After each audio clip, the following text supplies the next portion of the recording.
Hey, what's up, Parkview? Welcome to Live for Five. My name's Aaron. I am the campus pastor at our new Lenox campus. I do JHM and HSM over there, and I'm excited to just be doing with this with you guys. We've got a special guest today. Her name is Abbey Collins. She's a student at our campus, and I wanted to invite her in and just kind of talk shop a little bit, see how she's doing, and talk about some stuff in her world. So let me invite her in here.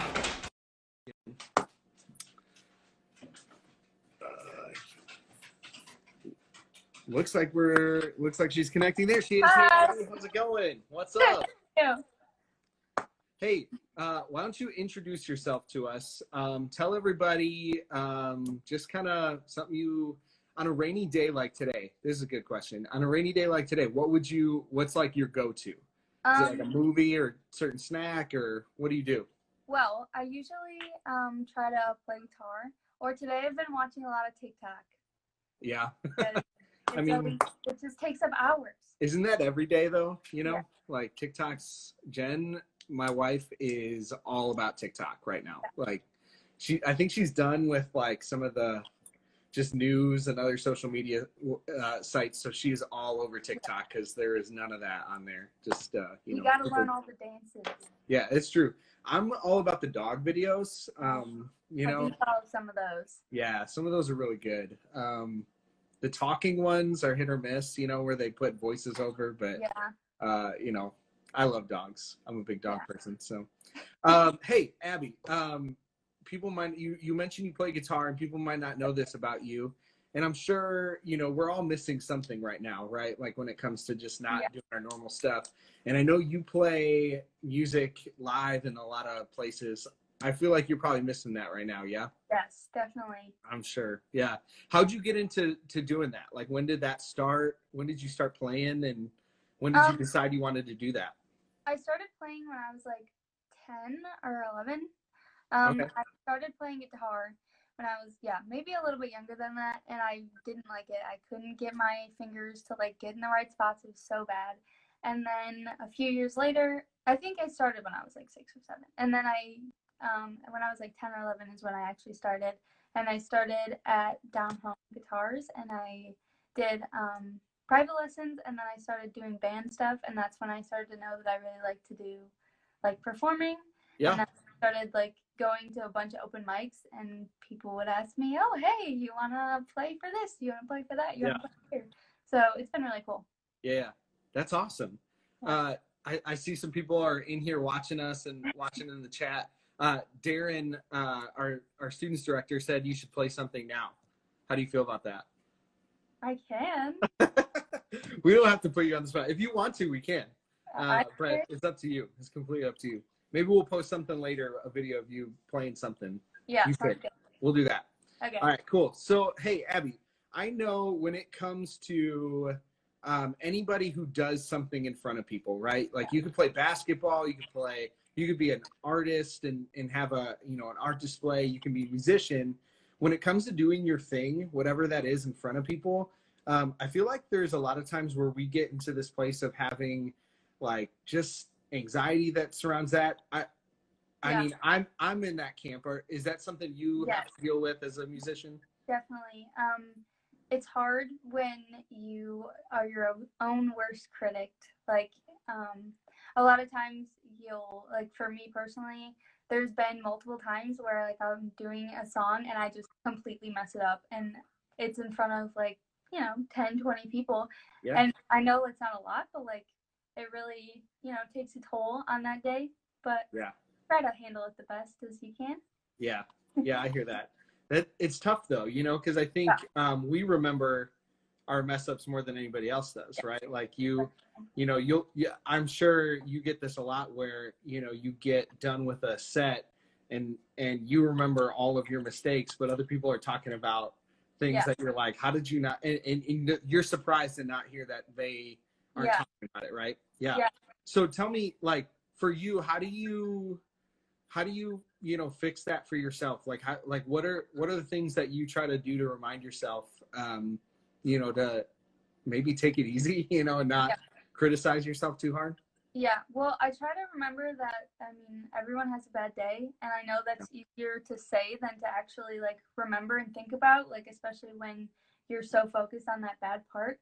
But if you, like, think about a lot of times when I'm, like, doing, or I think I did a song really bad, I'll, like, go up to my parents after, and I'll be like, oh my goodness, this was so bad. And they'll be like, we didn't even hear it. Like, I Yeah. didn't know what you're talking about. So to think about, like, the fact that a lot of your mistakes are like internal and they might be like a lot smaller than you think they are. Yeah. And when I'm like playing songs, I think that I've played the song 500 times, and to mess it up 3 or 4 times, you know, is not that big of a deal in the long Yeah. run. No one's gonna remember like the bad parts, the bad days. It's gonna be Sure. okay. Yeah, that's a great perspective. Because I feel like we think we should be able to play it perfectly. If we can Yeah. play it perfectly once, you should be able to do it 10 times, right? Like, but you know, sometimes that doesn't happen. You get distracted. I saw Lizzie, who's our Homer campus pastor. She said she's burped into the mic before. Have you ever done that? I've never burped into the mic, but I've done some. Oh, one time I had a bee land on my guitar while I was playing, and I just had to like sit there, like, oh my goodness, what's going on? Did you panic? Did you I like try to like rustle it off or? I just started like going like this, you know, moving. I've definitely forgotten the words a lot of times. Yeah. That's always a fun one. But as long as you play it off good, you're good. Mm-hmm. Yep. Yeah. You got to like come up with a 87. joke in that moment or something, right? Like have something ready just for the inevitability that you forget words. Yeah. I remember one time I played worship for a youth group, and I don't even remember what the song was, to be honest with you, but it was one we played like a lot. Yeah. And I started playing, and the band was following me, and I was supposed to come in on the first verse, and I just could not remember the words. So I just kind of, I've had a few worship times where I really messed up. There was this one time last year where we were playing Real Love, and there's like a soft part, but then there's like a jump part, and they go 1, 2, 3, jump, and I said that right before the soft part, and everyone was like, "Oh my goodness, that was so funny!" But like the next week, I got up and did the same thing and did it perfectly fine, you know. So yeah, that's, I mean, you know, I think sometimes we just gotta have that moment where we can forgive ourselves and take it easy on ourselves. I saw Darren put something in the chat about, you know, sometimes even when it comes to Jesus relationships, we remember it long after Jesus has forgiven it, and you know, we hold on to it for way too long. And I think that's so true. So Abbey, let me ask you this. And if anybody else has any questions for Abbey, I've only got one more, so throw it in the chat. I'd love for us to talk about it. But if you were going to talk to a friend or just anybody who's probably a high school, even a junior higher, I know you volunteer with JHM. I love you repping the JHM shirt. What would you tell somebody else who is struggling with you know, self-doubt and even some of the negative self-talk that, you know, we were talking about earlier, that, you know, sometimes you just get that internal monologue that just won't stop playing your worst hits, you know? Yeah. I would definitely say to go into whatever you're trying to do with a good attitude, because it doesn't just go for singing, it doesn't just go for playing guitar, it goes for literally anything. I know, like, sometimes going to school on the first day is like really scary, but if you go into it thinking, oh my goodness, I'm gonna make all these good friends, I'm gonna have these amazing classes, it's not gonna be scary anymore. Yeah, sure. So definitely go into it thinking that it's gonna go great, and if it doesn't, it's not that big of a deal. It was one day, and I know that's like really hard to think about, but focus on the fact, like, how you can make it better instead of how much you did it bad, if that makes sense. Yeah, sure. I feel like that's good advice, you know. So you're talking just even some optimism, like trying to just overcome it with just that perpetual, like, hey, it's gonna get better, or you know, we can fix it. Yeah, that's good. Cool. I saw Cole post something. Sorry, I'm getting awkwardly close to the screen while I've got to read these. Cole said, have you ever had any stings? Oh, I'm guessing strings break in a solo or like while you're playing. Have you ever had a string break while you're playing? I've never had a string break. Hopefully it will never happen, but not yet. But I have had my guitar battery die right yeah. in the beginning, and you're like, what do I do now? Yeah. And then I've had a time where I brought all my stuff and I just didn't bring my mic. Oh no. So yeah, it's hard to sing without that. Yeah, so I ended up taking it back half an Yeah. hour and playing half an hour later. But like that even shows like it's not that big of a deal. Just don't panic, and it'll turn out fine.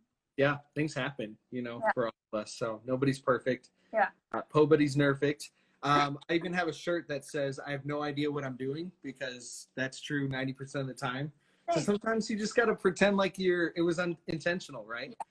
Yeah. I follow a musician that's one of my, just kind of like a Instagram musician. Yeah. Who was talking about, she would play very like perfectionistically early on. Yeah. And she would make some mistakes, and now she looks back at those performances and goes, actually, through some of those mistakes, it kind of added some character and some vibes that is even hard to recreate on purpose, Yeah. So, I think that's just another good way to look at the beauty in the mess, kind of a thing. Not every single mistake is a bad one. Yeah, for sure. So let me end with this real quick. Katie O'Flynn asked you, what's your favorite performance you've ever done? I don't think I have like necessarily a favorite, but I think a really cool one was I did it in 7th and 8th grade, but I sang halftime for a Bulls game. Oh, cool. Pretty cool. Yeah. And, it was like a competition thing, so there was like 3 kids that sang, and then like the next, whichever one got the most cheers would go to the next round. And the girl who ended up going to the next round was like amazing. She was so good. But that was pretty cool. It was a lot. Yeah. I think it was 25,000 people. Wow. I've never played in front of that many people. Yeah. So yeah, that had to be cool. 13. It was crazy. Wow. So yeah. That's awesome. Yeah. That's really cool. Well, I'm proud of you. I'm proud of the way that you carry yourself, and that you keep, pursuing what you like to do, and, don't let opinions or other people's or even yourself get in the way, of what you do. So that's awesome. Thanks for letting your light shine out there. Thanks. Awesome. Cool. Well, thanks for joining us, Abby. Everybody, thanks for joining us. We'll repost this later. If you missed any of it, you'll be able to see it. But if not, you can check it out on our YouTube and Facebook page. Abby, thanks for joining us. We are doing these just about every day of the week at 5 o'clock. So check back in each day and see who's up. Thanks for joining us, Abby. We'll see you later. Bye. Bye, guys.